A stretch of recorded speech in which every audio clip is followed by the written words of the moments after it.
All right, Mr. Krznar, how are you? I'm good, man. How are you? Yeah, doing pretty good. Thank you for hopping on to Live Smart podcast here, man. I really appreciate it. I'm massively appreciative of just actually being able to have a discussion with you face to face. I feel like I haven't seen you in so long. It sucks, but No. I'll be able to get over there pretty soon for when you're getting hitched. So it'll all come full circle. It'll all be good. So, Cheers, brother. how you doing, man? How's everything going over there? You're in Yeah, Melbourne for like everybody listening. look, I can't speak for everyone. So obviously we're in another lockdown. It's supposed to be 5 days. Our cases have been like in the double digits, not significant, like not crazy. So I think maybe it will be extended, but we're not sure yet. I'm not calling that yet. I think this one hits a lot harder for everyone. Just being the fifth time, and we're all just kind of like, not every lockdown hits. It's not to take away from people in New South Wales or anything, but it's just like, dude, like, all right, let's kind of get a handle on this now. We just got out. We just shut our business. Now we're shutting again. It kind of feels like you don't even get a 3 or 4 week run at the moment without having to close. It's almost like, do you watch The Simpsons much? Like, I haven't watched it. Like, oh man. So there's this episode where Bart is harassing Sideshow Bob, and then he tags Lisa along with him, like drags Lisa along, and then Sideshow Bob catches him. They both get in trouble. And then, he's like, oh, especially Bart, but especially Lisa, and especially Bart. It's like Bart did the wrong thing, but Lisa still got blamed for it. And it just kind of feels like maybe not that anyone's to blame, but it almost feels like you guys seemed like you were nobody was really doing the wrong thing. And I don't think anybody's doing anything maliciously in the grand scheme of things here anyway. It's just one of those awful situations where nobody can get a handle on it. But that's maybe why it stings a little more this time. Yeah, there's been a lot of hate around the people that came out from New South Wales and stuff. And look, I get it. It's frustrating, but it's kind of almost like you're just looking for someone to blame. If it wasn't them, it'd be someone else. Yeah. And I wouldn't say it like, yeah, I was just annoyed as anyone, but let's be honest, everyone's guilty of doing something wrong. Like everyone's guilty of not wearing a mask when they should. Everyone's guilty. Like, almost every single person during that big lockdown last year, during the 9 months almost straight, we did, was it 8 or 9 months? Anyway, I know a lot of people went out of that singles bubble and visited someone, and they didn't do it all the time, but everyone's guilty of breaking a rule. It's just unfortunate that people had COVID. And I think like it's very easy to say like, why'd you keep it a secret? Why didn't you just come out with it? It's like, well, look at the public backlash. Like, of course they kept it a secret. Like, look at the witch hunt that goes on when people finally find out. I mean, that certainly happened here in Adelaide when we had a brief lockdown with a delivery driver, right? So yeah, it's a shitty situation, man. I'm sorry to hear it. No, good. Like even last lockdown, man, like one guy went out to 2 or 3 places on Chapel Street for a night out. And people were like, oh, why'd he go so many places? I was like, dude, he was on a night out. Like he didn't know he had COVID. Like he wasn't going around coughing on people. That's the result of opening up, right? The risk goes up. Yep. So getting back to you, I guess, importantly, like, I've known you for a long time now. Like I've known you for quite a few years, but for the people that are maybe less familiar with you, like give us a bit of a background on who you are, what it is that you do as a coach and athlete, like, what got you started? What do you do now? How's that all look? All right. So I started, I always have to say, preface by saying I trained for a year when I was 17, right? So, and I cut really hard to 80 something kilos. I was a big boy, like 100 kilos as a teenager. 105, I don't know the exact number, but I cut to 82. Then I stopped because I started working like 70-hour, 80-hour weeks at Crown Casino. And then I started lifting again when I was, just before I was 21, I started, but I came straight into powerlifting. I worked with a dude who, his dad was a weightlifting coach. His dad was Paul Coffer. Sorry, I got the dog with his toy. And he got me into lifting, and I was like, oh, this is really good. Like we went in, I deadlifted 200, hadn't trained since I was like 17, 18, and, benched like 100. And I was like, oh, this is really good. And I was like, and you're saying I don't need to starve myself? Because that's what I thought bodybuilding was, right? My experience day one of the gym was coming in, the dude said, day one, let's get you on a bodybuilding stage, like a natural bodybuilding stage, and we're just going to diet you down. So no building, no planning, just stop eating. Let's just deplete you. Yeah. And I remember sitting there at school and I was like, what? Why is my back sore? And I was like, oh, that's my spine on the chair. I was like, oh, that doesn't feel good. I have no visceral fat. This sucks. Yeah. Dude, it was terrible. And then, so I moved to England. First gym I walked into, Chester XFit, and there were a few IPF boys, IPF powerlifters. I always say, the guy at Crown helped me a lot, but the biggest turning point was seeing this guy, Ross, bench like 220, drug-free, like mid 120 kilos. It's all right. So if you can hear anything like that, Anthony has a very cute but naughty dog called Griff, who sometimes plays up, but that's okay, man. Sorry. So you found the 220 bench, right? Which would be massive, right? Like that would really rock your world. Yeah. At that age too, right? Going into a gym and then seeing somebody do that. Yeah, because you don't ever see that stuff, especially back in the day, man. Like back in 2015, 2016, you only ever saw that stuff in like YouTube highlights and those ramp up videos. So Ross benched like 220s, deadlifted like high 200s, low 300s. He only squatted about 220, 230 because he has wrecked knees from rugby, but he took me under his wing, got me into my first comp after lifting for about 10, 12 months, where I went, my first comp in sleeves, I went 737 and a half or something kilos. It was ridiculous for your first competition, like ridiculous for first comp. But I'm still pushing for that. Yeah. And I've competed many times. Like, what are you talking about? Your first comp, you just shrug that off.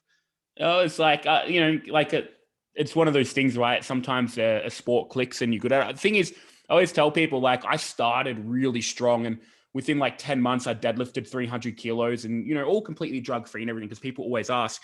But then my progress after that, it wasn't as linear as other people's. Like I always got gains, but I didn't always get every comp a 10, 20 kilo jump. The first couple comps I did, but I slowed down a lot more than say someone that didn't start at such a high level of strength. So I did that. I came back to Australia. I did some training and I was concreting, tore my quad at 2016 Worlds. And I was coaching a bit on the side. I had my PT thing for years, certificates, not that means a lot. I'd been PTing in England and then I started coaching full time. And then that led into opening Apex. That's the short version. Worked with a lot of coaches. I've worked with you.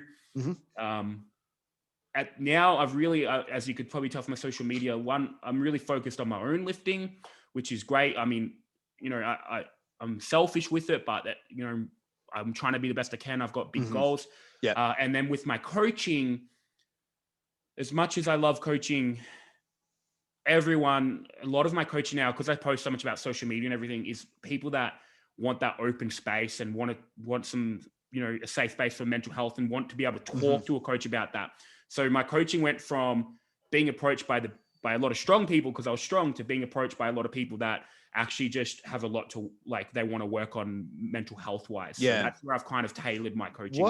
What started to motivate that transition for you? Because that is quite a conscious move away from what you were doing previously. I mean, you competed at the 2016 Worlds in Killeen, in Texas, right? IPF Worlds in Texas, and you've come back. What made you feel as though powerlifting or strength coaching wasn't addressing that need?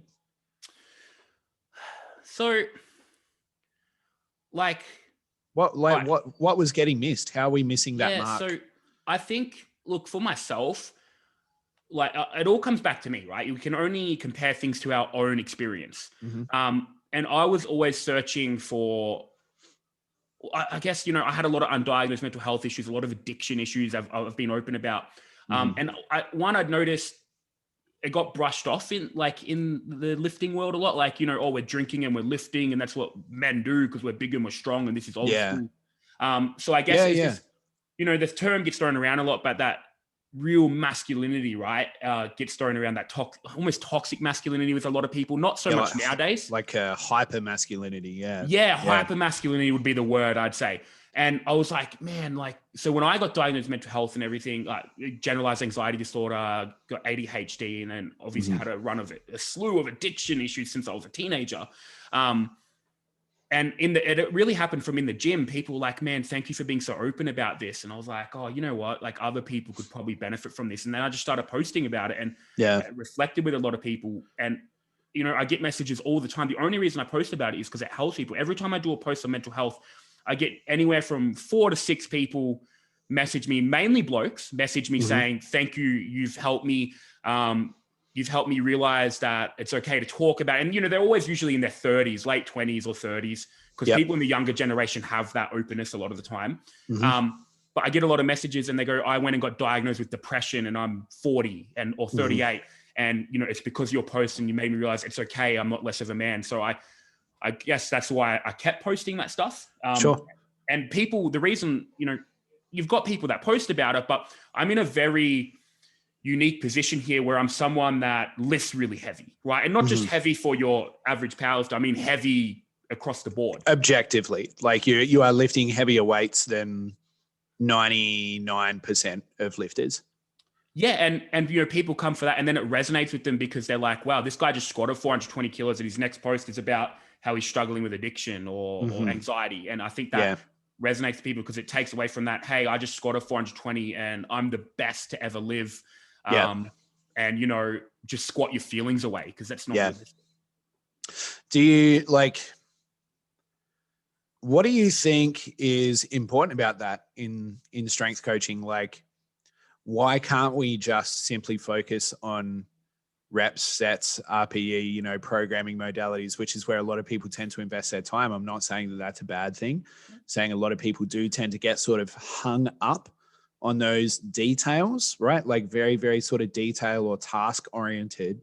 And then it's almost like we lose focus of the fact that we do in fact work with people. Well, I was going to say that, like you post about it yourself, like we're coaching people, we're coaching human beings. Like, you know, the other day you did a post about a bar path and how we're not linear or whatever, and we don't move in straight lines. That was the one. We don't move in straight lines. It's the same thing mentally, right? Like I was on the phone today to a client that I knocked down 3 days of training, and I was just like, look, your life stress is so high, you're going to hurt yourself. So, you know, again, it just comes down to that. We're coaching people with real life stresses, with real jobs, with, you know, no one's getting sponsored and getting paid for it. They all have jobs, they all have stress, they all have relationships, they have a dog that just passed away. Yeah. It's pretty interesting you say even with the sponsorships, right? Because I've actually talked to quite a few people in the last year or so. I started doing a lot more business mentoring and talked to a lot of people that have like so many sponsorships that it stresses them out. Right? Like so many sponsorships and so many different people that they sort of have allegiance to and have to say certain things that might contradict other things that other people have to say. I think we look at like, you know, all I have to do is lift to the point where I get sponsored, then everything is gravy. It's like, no. You're just dealing with other problems, right? You're just dealing with sort of like shinier problems maybe, but they're ultimately still problems. So like what capacity, you know, as a coach, do you think that, how do you think mental health plays into strength coaching, strength performance, powerlifting? Like what is that influence, do you think, from your perspective? Well, it's massive. So like, you know, I could go on all day and we could talk about how, you know, obviously mental health affects people's lifting, but some, you know, and their performance. But I think something that I've recognized, and, you know, it's not like I've done a study on this, but just through anecdotal evidence, coaching for years, not all the time, but quite often, like more than people want to admit, people that come into powerlifting, people that come into the gym are suffering from something, right? Whether it's just a stressful part of their life, they're not happy with where they're at, whether they've got anxiety, depression, they're trying to find something to empower them.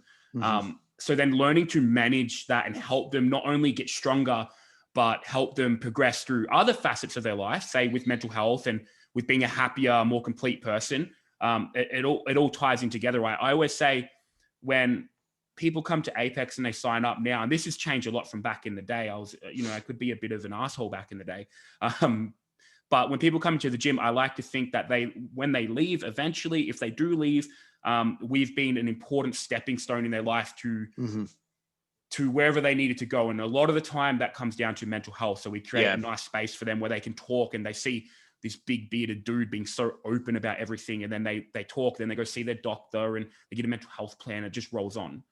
Yeah, it's kind of like, a barbell is always a barbell and a kilo is always a kilo, but it's really the relationships with the people that are around you that are going to have the most profound effect, right? Like, it's that is the point of difference when you go somewhere. I can only think of like the places that I enjoy training the most or have enjoyed training the most have always been where I have felt welcomed, where I have positive relationships with the people that are around me. But also on that topic, we've talked about you being a high performer and other high performers. When you look around at the number of bigger lifts, let's say, or people that are doing bigger lifts, there tends to be this attitude, like you said, of, I squatted 420, I am the best, to use your words. Do you think that that's helpful in a sense? Like, do you think that that could potentially be helpful or a hindrance? Yeah, to a lifter. Like, at what point are we sort of starting to see that drop off there? Because it's almost like you need that real belief in yourself to step under, like if you're stepping under a world record, you need self-belief, right? But belief doesn't need to be arrogance. Yeah. So that's what I'm asking is, like, at what point do you think that actually starts to almost show like it's shadow self, like the dark side of that attitude? Well, I think definitely a little bit of arrogance, self-belief. Like, I don't like the word arrogance though for it, because I wouldn't consider myself an arrogant guy. But I definitely know when I get under a squat, I'm like, oh, this is coming up. Usually that's how I think. But I think, look, it becomes a hindrance when you stop listening and stop learning, right? Yeah. So someone says, hey, and good intentions, or your coach or a physio, or anyone says, hey, I think you should do this or do this. They just make a statement, do this. Yeah. And you're like, nah, I'm different, or no, I can do it. I can just push through it, right? And then obviously people hurt themselves or they burn out. So I think it becomes an issue and a hindrance when you stop listening to people and taking on constructive criticism or just help in general.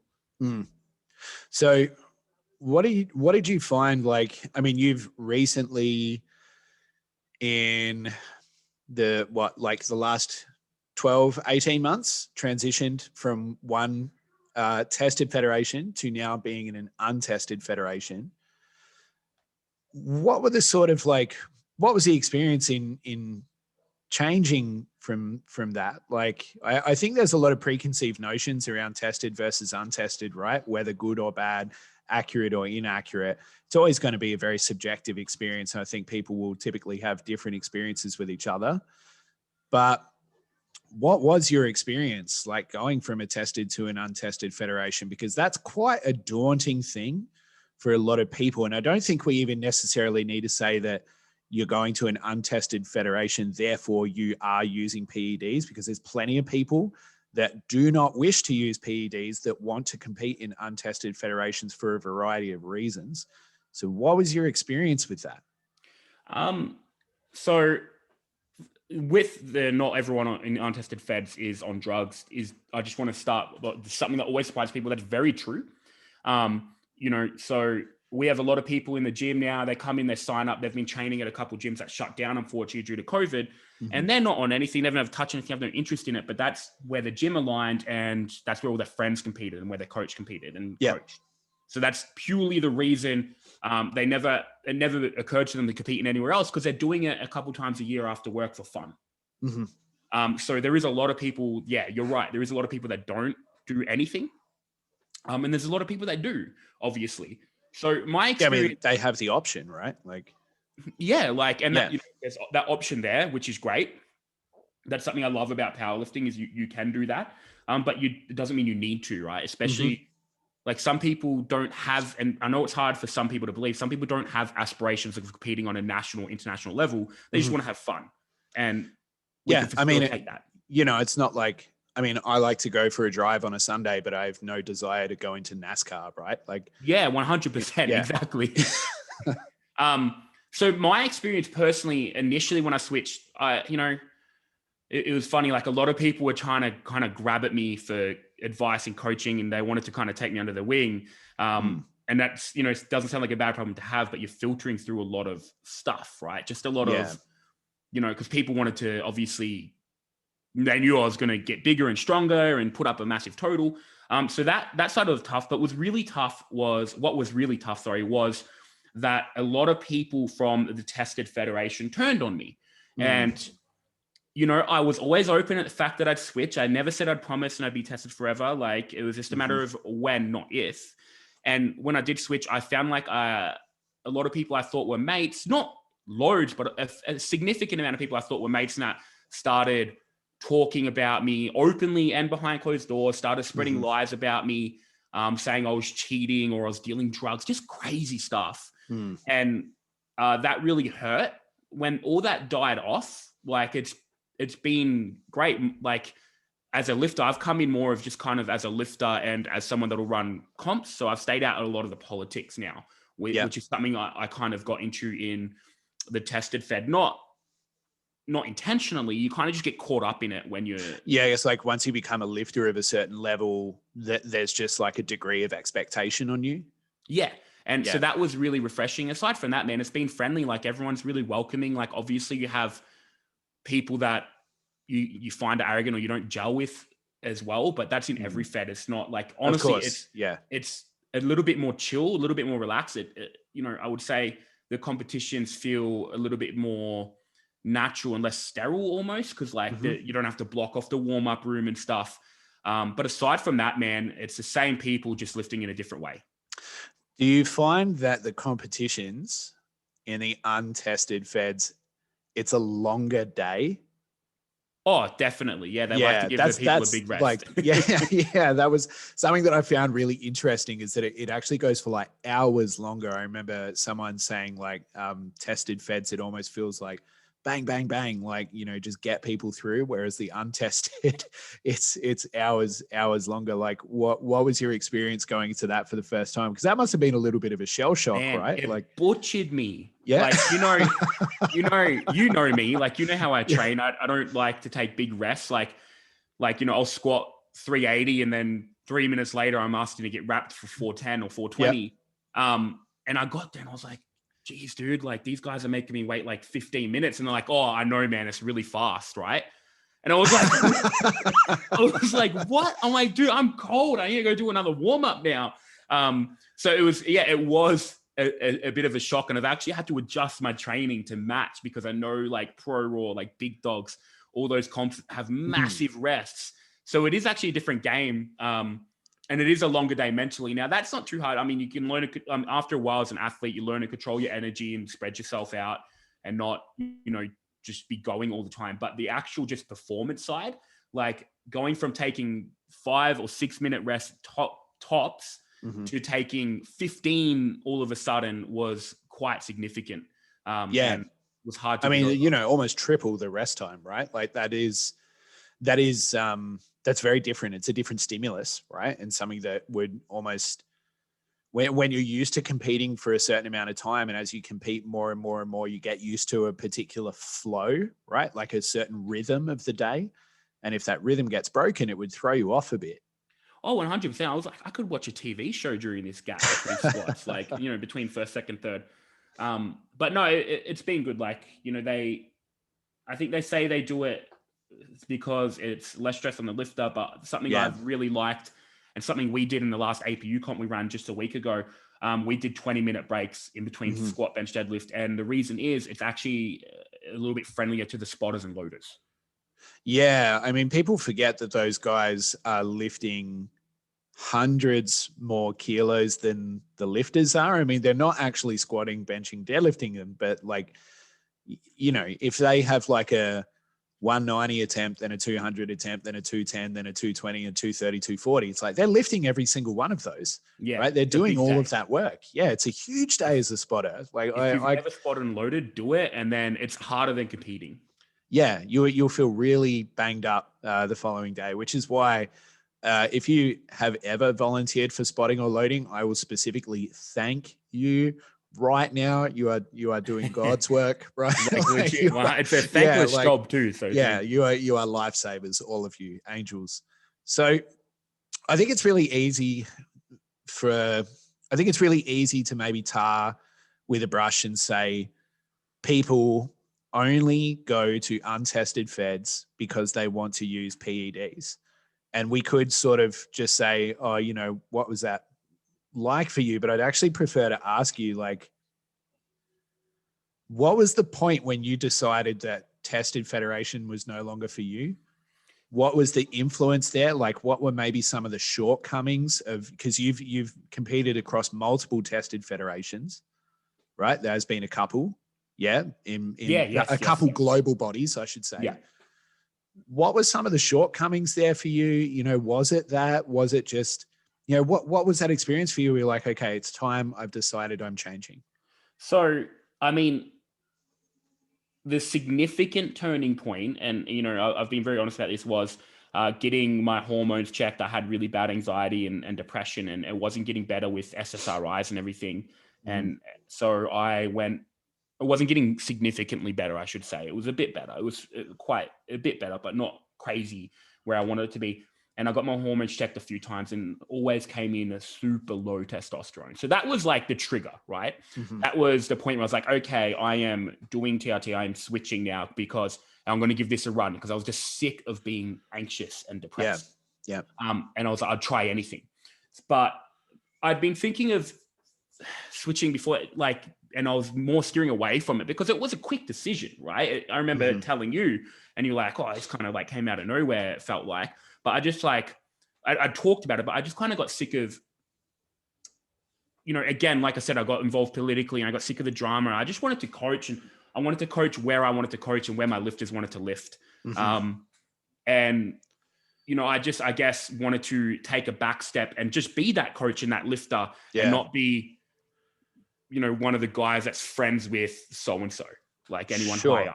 Does that make sense? Like, it really killed my enjoyment for lifting or competing, I should say, because, you always sometimes you get made to feel like you owe people something, or you need to do, I remember when I cut, do you remember the drama behind when I cut to 120?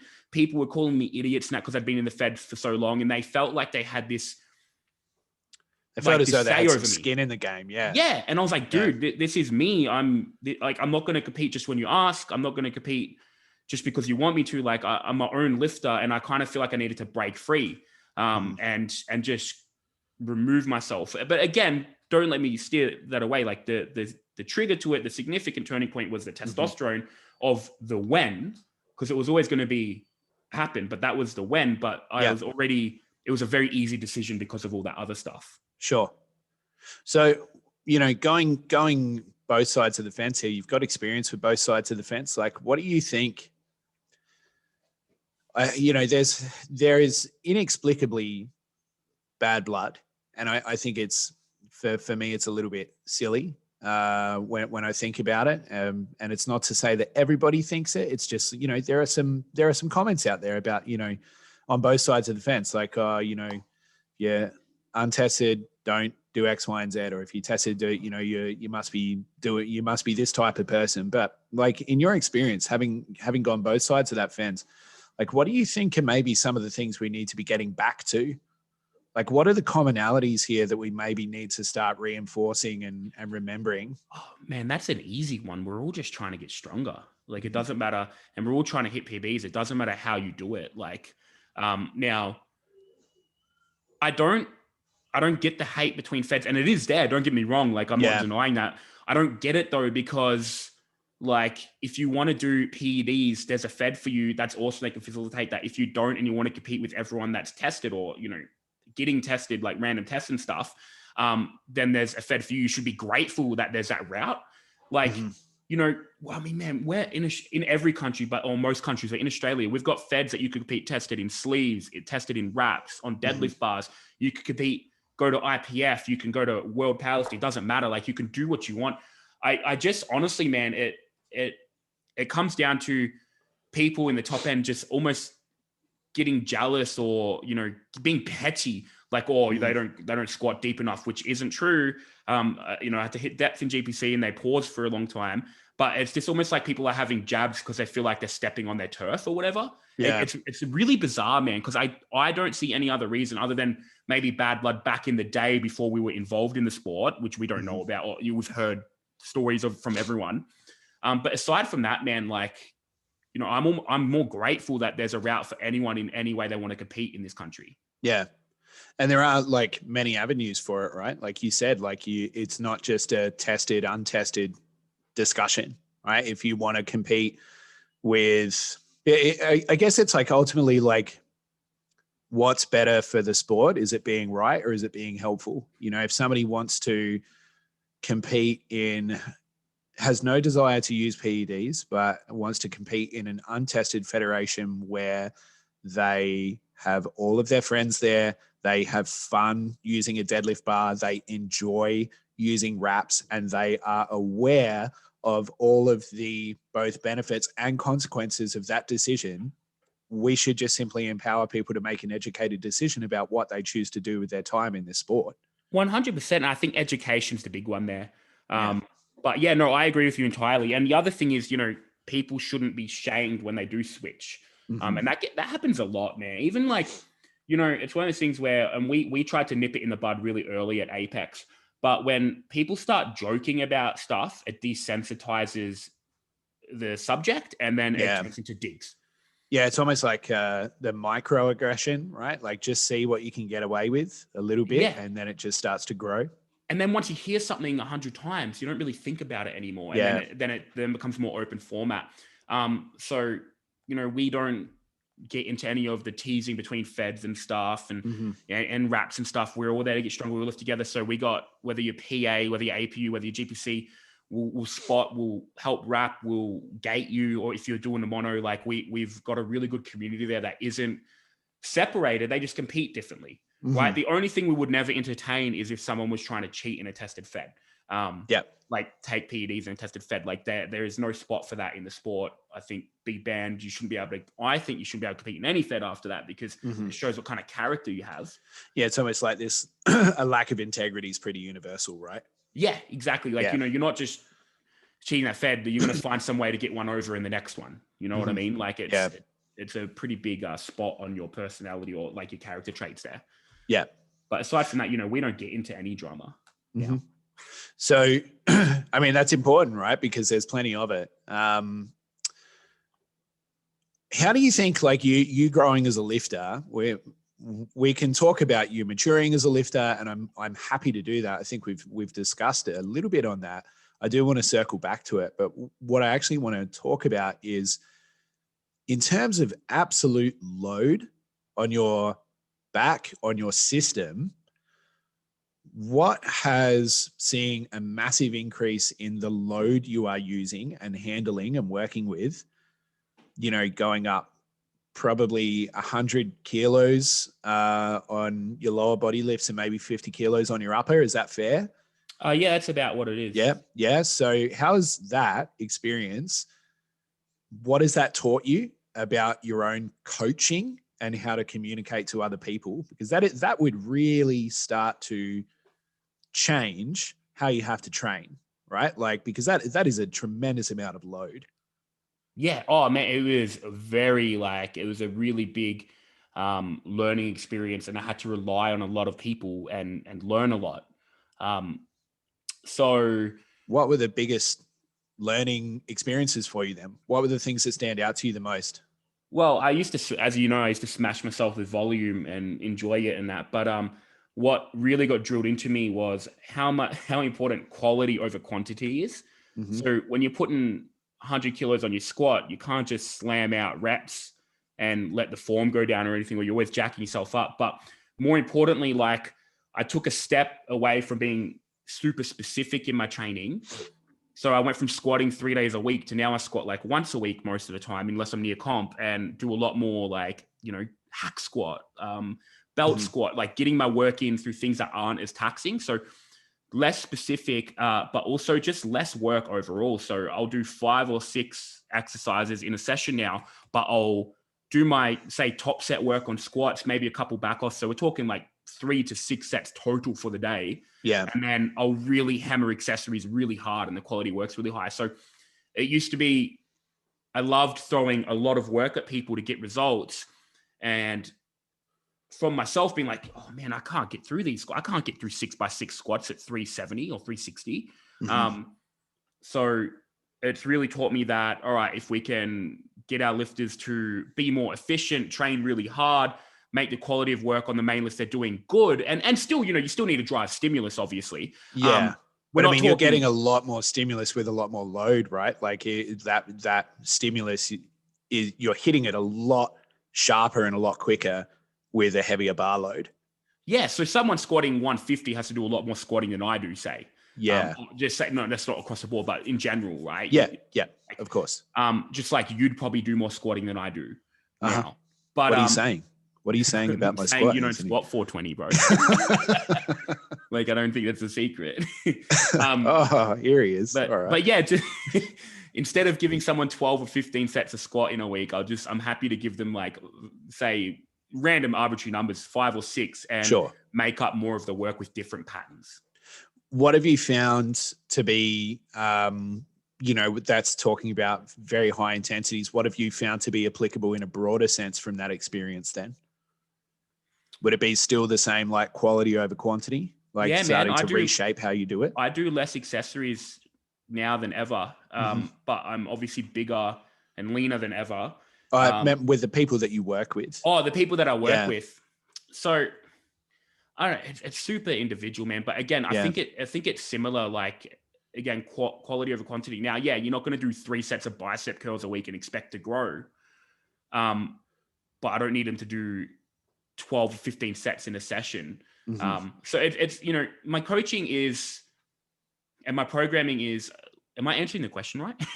My programming is similar to how it used to be.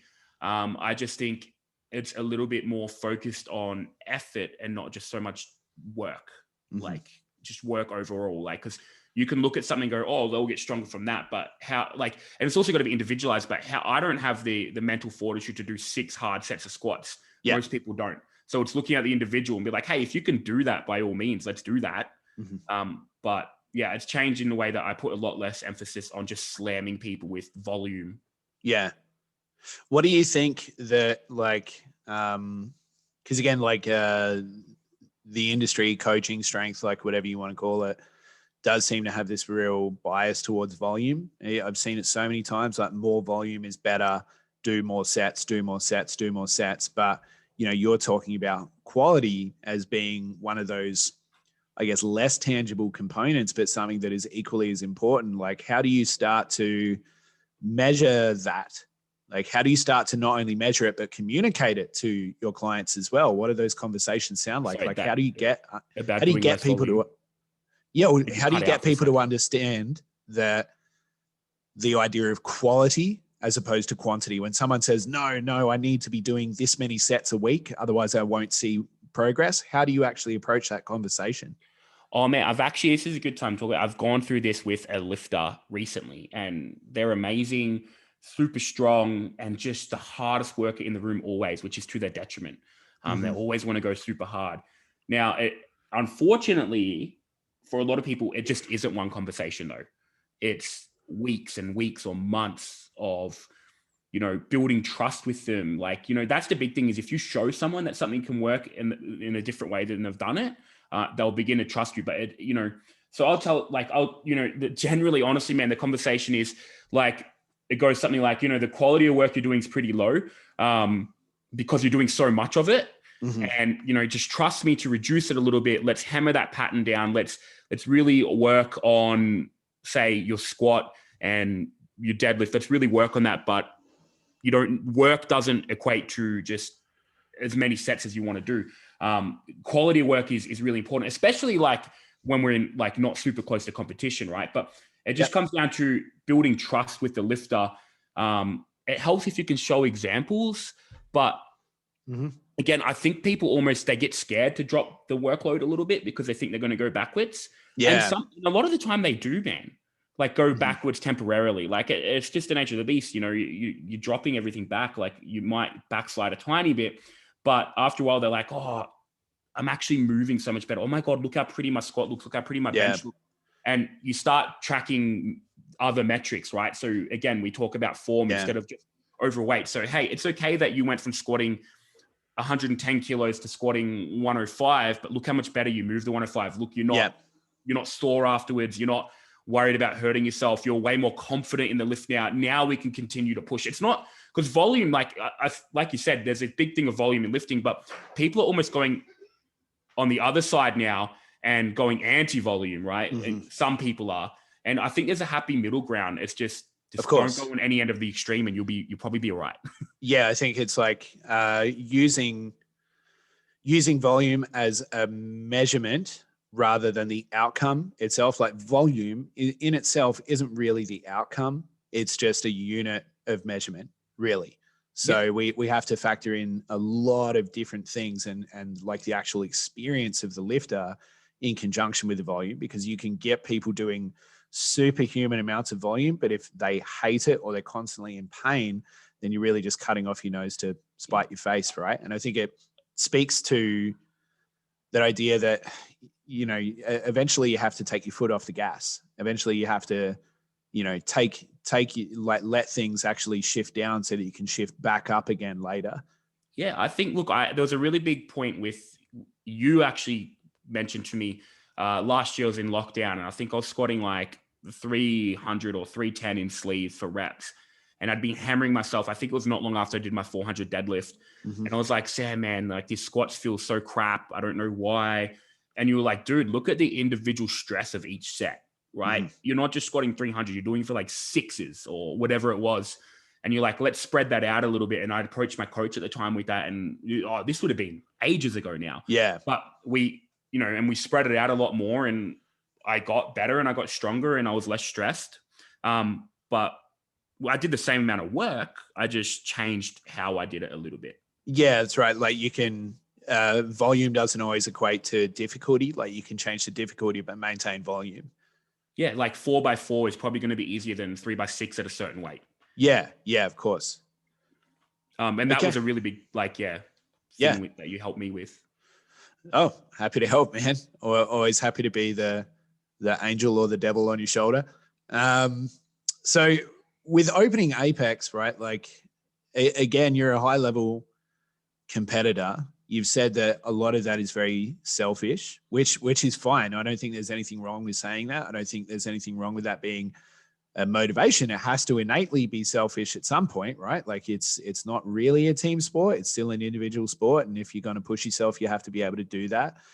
Like you said as well, as long as it's not turning into arrogance. But when you open a gym, like you guys did with Apex, you and Tyler, you opened Apex. That is, in my opinion, a very selfless motivation, or at least it's that way with most successful gyms. So what was the motivation for you guys opening that? Like, what did you see that you felt you wanted to address as coaches?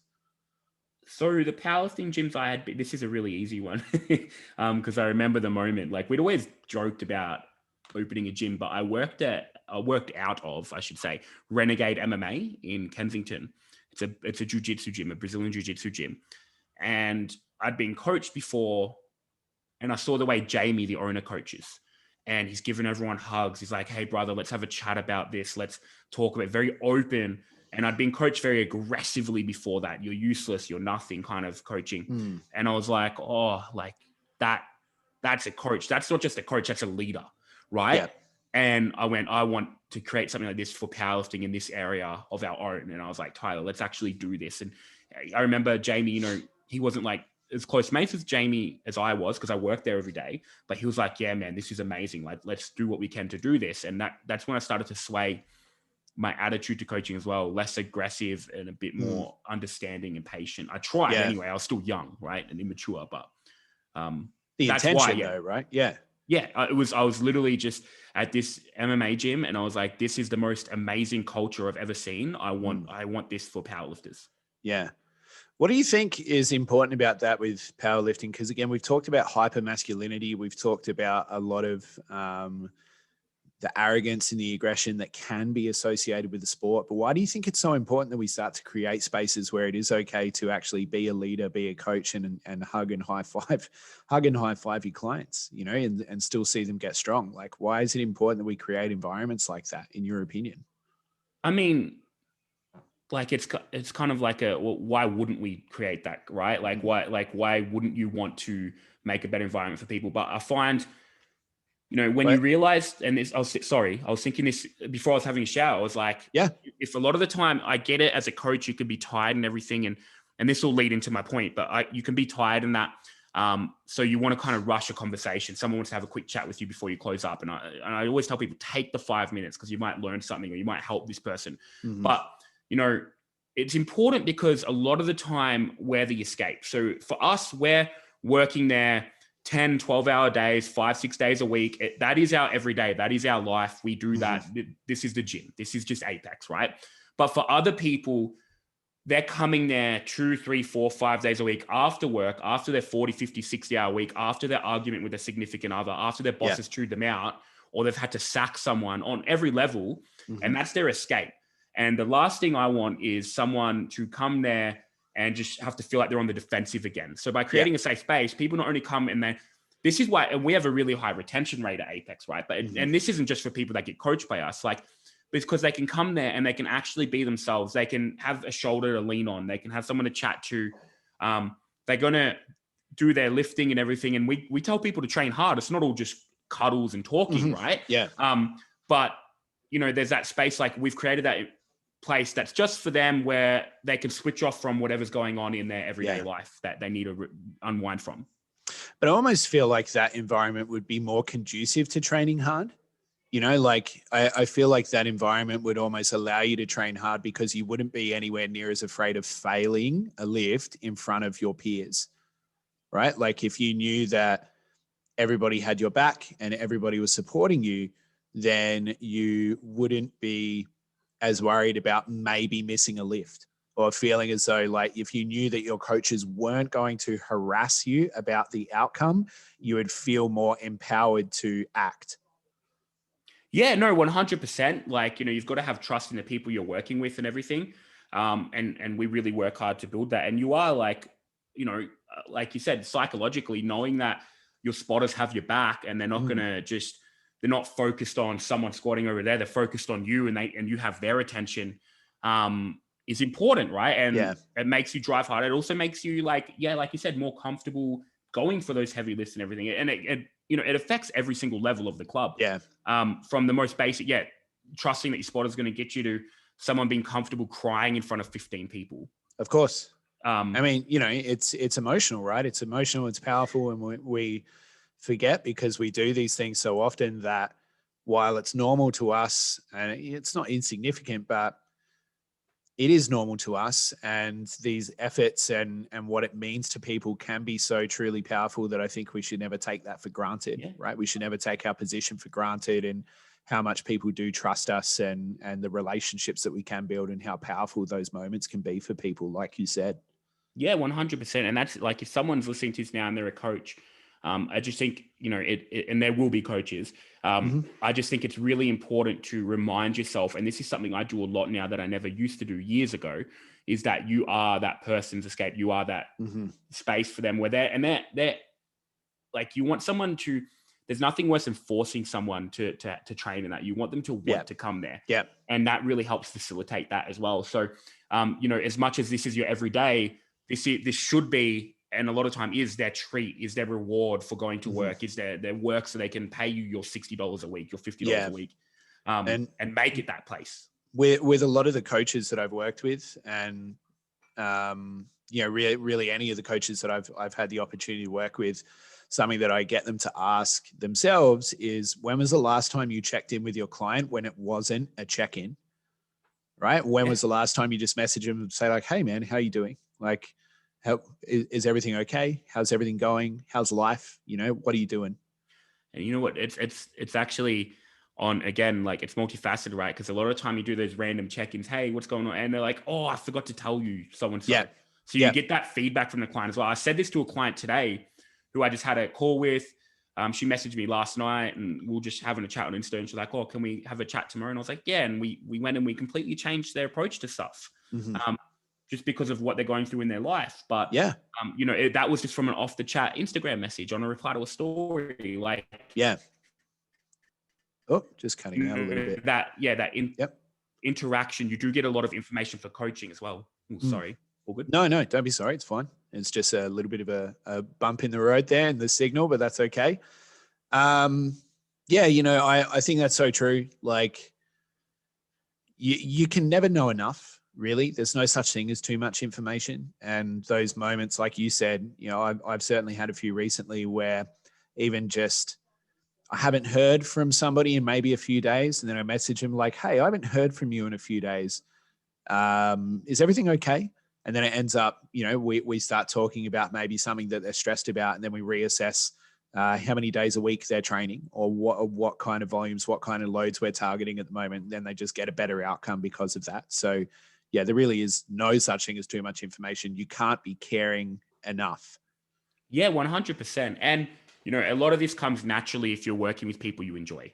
Absolutely. And that's something I'm very lucky with is I don't have a single client I don't love being around now, which is a very lucky and, spot to be in. Like when you're starting coaching, you don't always have that luxury. Yeah. But I think over time you just start to develop a better idea of who you want to work with as well. Like, it's very broad strokes of the brush when you start, and then you start, going more of a laser pointer than a big old paintbrush, and you really know who you want to work with. So to finish off, Anthony, I always ask 2 questions. And number 1 is, what is something that you're seeing a lot of at the moment that you wish would go away?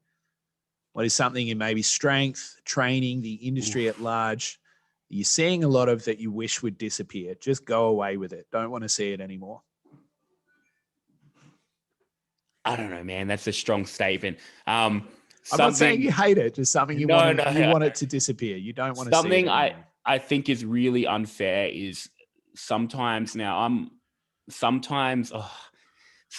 notice people are getting not attacked, but questioned as to why I say they want to get lean and say cut weight or cut a weight class and stuff. And, that's unhealthy mentally. Like, well, no, like, yeah, it's always good to check in on someone, but having a go at someone or, trying to shame someone because they want to get leaner, isn't on. Like, that's just a goal, and that maybe they've got a way they want to look, and it doesn't always need to be unhealthy. So I know a lot of people struggle with disordered eating, and I'm not being blind to that, but I just think a lot of people also don't. So some people just like to be shredded for summer, and that's okay. Like, it doesn't mean that there's something going on, and you don't need to repeatedly harass that person because of that. Yeah, it's like, how do we get to decide? I talk about it from a coaching standpoint, like how do we get to decide what's optimal, but how do we also get to decide when we're external, what's optimal for someone mentally? Like I would like to think that person being in the driver's seat of their own mind gets to decide that. 100%. And that's coming from someone that has issues with body image and that, right? But I just see a lot of people like, even with Tyler, people like, but why, you're already so lean? It's like, well, who cares if he wants to be leaner, man? It's his body. Like he likes to look. He enjoys it. Yeah, it doesn't present any issues for him. It's empowering for him, which is like, very empowering. The scale may go up or down for people, but if they feel that it's an empowering experience, then we should probably encourage it, because I think that's what we should be encouraging. And again, it's like, don't be right, be helpful, empower people, whatever that looks like to them. It's funny because I think bodybuilding, male and female, any form of it is probably very unhealthy for a lot of people mentally, like not just physically. Like we all know that bodybuilding isn't the healthiest sport, right? But I mean mentally, because you're just being judged solely on your physique and how you look. But also, not what kind of person you are or anything like that, right? Or there's no actual just straight metrics to measure. Like you didn't just squat more. This person just objectively looks better. Yes. But for some people, they're fine with it and they don't mind. Like Tyler could not care. Like he's like, yeah, look at my body. Like, tell me what to improve. And there's no emotional attachment there. It's the most insane and amazing thing. Yeah. Yeah, he's not shy about getting his shirt off, old Tyler. I'll say that much. No, But good on him. He not. looks pretty good too, so he's allowed to. He looks amazing. Yeah, he does. He's doing good work. All right. So one thing that you're hoping will stick around. So the opposing side of that, right? Something that you're seeing right now that you're hoping will develop, will stick around, will grow. That is a really good question. Something that I hope will stick around and that I'm enjoying is there's a lot to enjoy about this sport, man. I do think, honestly, a lot of people, it's been there for a while with women, with females, being open about body image and mental health and just everything. That's a big blanket thing. But we're getting more guys talk about it slowly. I don't only hope that sticks around. I hope it picks up significantly. But I'm definitely more aware of it now and seeing a lot more of it than I did, say, 2 years ago. And even from coaches and that talking about burnout and not overworking, it's been really good, for a little bit because everyone loves Joe Rogan. They went to that working yourself to the bone, going to bed exhausted every night. Yeah. And I kind of feel like we're trending to a more reasonable side now. And I really like that. Yeah. I mean, it's easy to do that when your job is talking to people and making millions of dollars, right? Yeah. It's a bit of a different thing. I think if he were working in concreting, it'd probably be different. Legit. Yeah. But I think people are being a lot more realistic with that and realizing that's unhealthy and just being open about talking about everything. But that comes from that. It's a byproduct of being open and talking. Yeah. No, that's a really good point, man. I agree too. Like this idea that, we should never assume that just because somebody's working hard, they aren't working smart, but there is definitely a balance, and it's maybe not like a work-life balance. It's just, I think people are coming to understand more scalable business models. People are starting to understand more strategies within coaching and starting to, like you said, actually focus on quality rather than quantity, like not trying to play the volume game anymore, but actually thinking about what is the experience that somebody is having with me? How positive is that? And how much change am I actually affecting? And if you can start to do that more, you not only see the returns in that person gaining results, but in your personal life where you just simply have more time, right? To be a better coach and be a better person. 100%. And on the flip side, like you said, with the work and scaling businesses, like not trying to take on 200 clients, trying to hire more coaches. Yeah. And I think this is something you've done amazing. I always message you. I have a couple of times messaging, be like, dude, I'm so proud of where you're going, but you've done absolutely amazing. And it looks and sounds and feels like smart, consistent, long-term growth, but also that reflects in the lifters because they're getting a good quality all the time. You're not just trying to smash out numbers, you're smashing out quality by keeping the numbers reasonable. And I love that. And there needs to be a lot of people need to do that. A lot of people don't do that. They just try to take on clients. And it doesn't matter if 20 fall off because you got 200. The way you're doing it, and it's just outstanding. I'm not just here to blow smoke, but I appreciate it. I've known you for a long time and I'm super proud and inspired would be a word by you. I'm very inspired by you. Thanks, man. I mean, it's definitely a conscious choice. Like I work with, this is the lowest number of people that I've worked with in years, but my relationships with the people that I work with are the strongest. I'm the happiest I've been for a very long time in the industry. And I love what I do. Like I can genuinely say that, it's not like where sometimes people are working like 45 hours and they're like, yeah, I really love what I do. It's like, no, I love what I do. I really do. I'm in a position where I can do that. So I appreciate you saying that. No, I'm glad. And you can tell it's why your content is so good and genuine. Yeah, I appreciate that, man. And it's why we can do this podcast right now. Yeah, I was going to say, Yeah.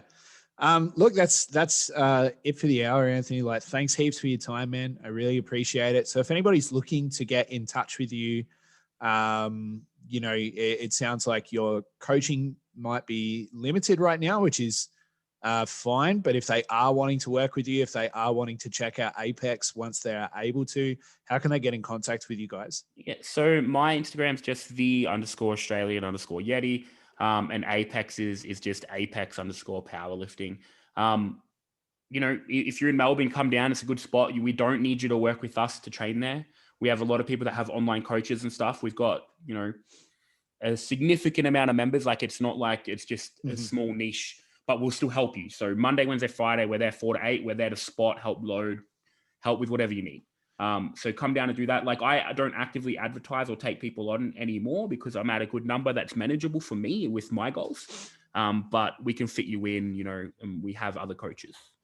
Yeah, I would strongly recommend not only checking out Apex as one of my favorite gyms and one of my favorite communities that I've ever lifted with, but checking out Anthony's content on his own experiences, mental health on YouTube, and just talking to him as well, because Anthony's a great guy. There's a reason why we had him on the show today. No, so cheers, man. Thanks heaps for your time, man. I hope you enjoy date night with Danny and Griff. It's going to be good. Yeah. And I'll talk to you soon. Okay. I hope things start, opening up very soon. That's what I'm hoping for. So I can come down and smash some tin around. No, legit. It'd be awesome. Like, good to have you down again. Stay over. All right, man. I will talk to you soon. Thank you. See ya.